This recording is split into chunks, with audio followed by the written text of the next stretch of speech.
Welcome back to Askewed Reviews.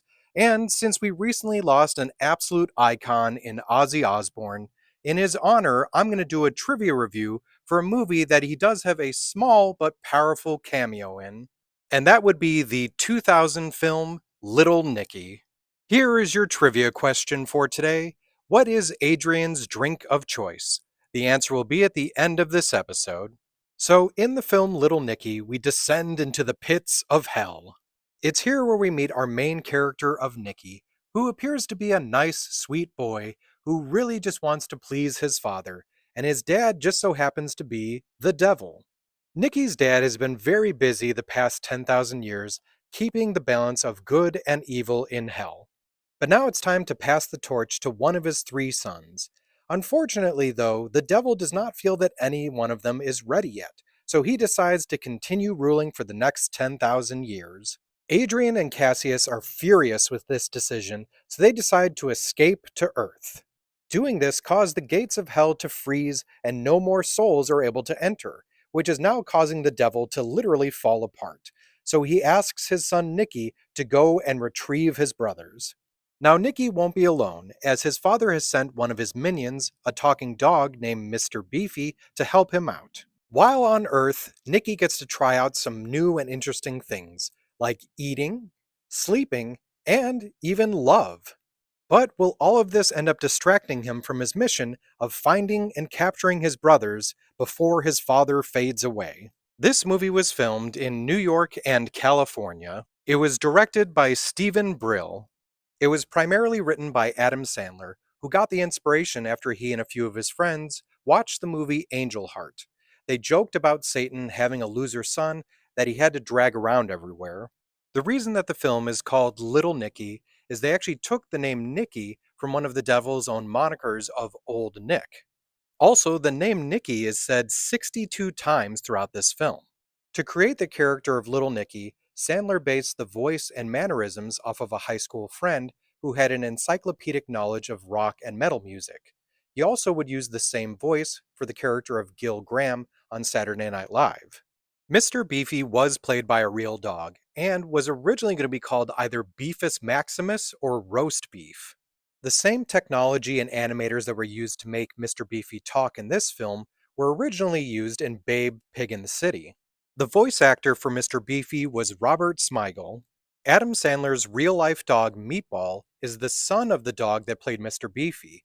Sandler was so close with this dog that he was actually the best man at his wedding. Unfortunately, Meatball passed away at the age of 4, which was 4 years after this movie came out. The role of Valerie was played by Patricia Arquette, but it could have gone to either Melanie Linsky or Uma Thurman. The original plan for Valerie was for her to also have a lisp, but they decided against that. Harvey Keitel plays the devil in this film, but the role was originally offered to Dustin Hoffman, who ended up turning it down. Two other possibilities were John Voight and Angus Young from AC/DC. Holly is played by Reese Witherspoon, but two other possibilities were Britney Spears and Jamie Presley. I wasn't able to find any information on other casting possibilities for either Adrian or Cassius, but I do just want to say that both Reese Ifans and Tom Lister Jr. did a great job. Now, there were also some actors that reprised their roles from other Adam Sandler films. Carl Weathers returns as Chubbs from Happy Gilmore, and Rob Schneider is back as the Townie from The Waterboy. There were also two actors that played characters from Adam Sandler albums. Dana Carvey does a variation of Adam Sandler's character Whitey. Carvey, by the way, broke his ankle while filming this scene. Another version of Whitey also makes an appearance in Sandler's animated film, 8 Crazy Nights. The other actor playing a character from Sandler's albums was John Lovitz as the Peeper. Did you happen to notice that during that scene, they're playing the song Ladies' Night by Kool and the Gang? This is also the same song that John Lovitz sang in the movie The Wedding Singer. There are also some appearances by some of Sandler's common collaborators, like Alan Colbert as Todd, who actually did shave the front half of his head and gained 40 pounds for the role, Peter Dante and Jonathan Logren as Peter and John, Blake Clark as Jimmy, Kevin Nealon as the gatekeeper, which, if you didn't know, the head breasts were actually made out of water-filled condoms, Michael McKean as the chief of police, Ellen Cleghorn as the mom at the basketball game, Clint Howard as Nipples, and Henry Winkler as himself. There were also some pretty interesting cameos, like Rodney Dangerfield as Lucifer, Quentin Tarantino as the Deacon, John Witherspoon as the street vendor, Louis Arquette, who is Patricia's father, as the Cardinal, George Wallace as the mayor, Reggie McFadden as the dad at the basketball game, and even some people playing themselves, like Regis Philbin, Bill Walton, Dan Marino, the Harlem Globetrotters, and of course, Ozzy Osbourne, who ended up saving the day. Ozzy was so impressed with the Hell on Earth set that he used it as inspiration for his upcoming Ozfest. What's funny, though, is the inspiration for the movie were album covers of Slayer. Marilyn Manson was apparently going to have a role, but due to scheduling conflicts, had to back out. One more character I do want to mention is Jenna the Angel. She was actually played by Jackie Sandler, Adam Sandler's wife. Here's something you may or may not know, but this is the fourth film where Sandler has a love interest with the initials VV, as Patricia Arquette played Valerie Varon. The first, second, third, and fifth films that also do this are Billy Madison, Happy Gilmore, The Waterboy, and Hubie Halloween. And those characters are Veronica Vaughn, Virginia Vennet, Vicky Valancourt, and Violet Valentine. Julie Bowen has actually played two of these characters.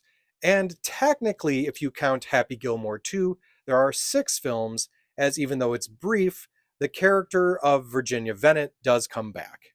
At this point, Little Nicky is the only live action Adam Sandler movie to have a video game and action figures. I also want to give a quick shout out to the soundtrack for this movie. I remember buying this when the movie first came out, and this was actually a great set of songs. Did you happen to know that the first scene filmed for this movie was Nicky eating Popeye's chicken, and the last scene was Todd drowning him in the bathtub?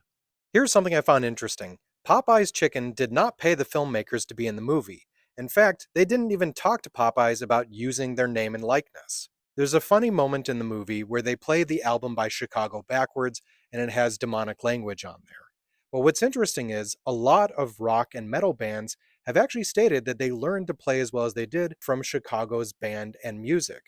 If you're paying attention, when Nicky gets run over, his blood spatters on John and Peter and actually writes out 666 on Peter's shirt.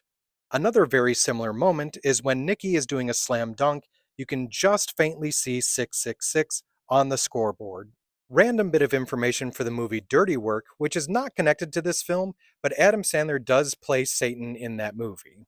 So when it comes to the film Little Nicky, I'm kind of 50-50 on this one. Does it have a great story or plot? No, not really. Is it highly amusing? Yes. I would say it's funny in kind of like that dumb funny kind of way, but it does have a special place in my heart. So I'm going to give this movie a 3 out of 5.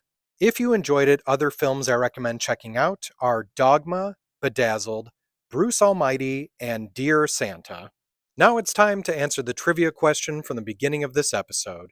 What is Adrian's drink of choice? Throughout the film, we really only see him imbibe one beverage, and that would be peppermint schnapps.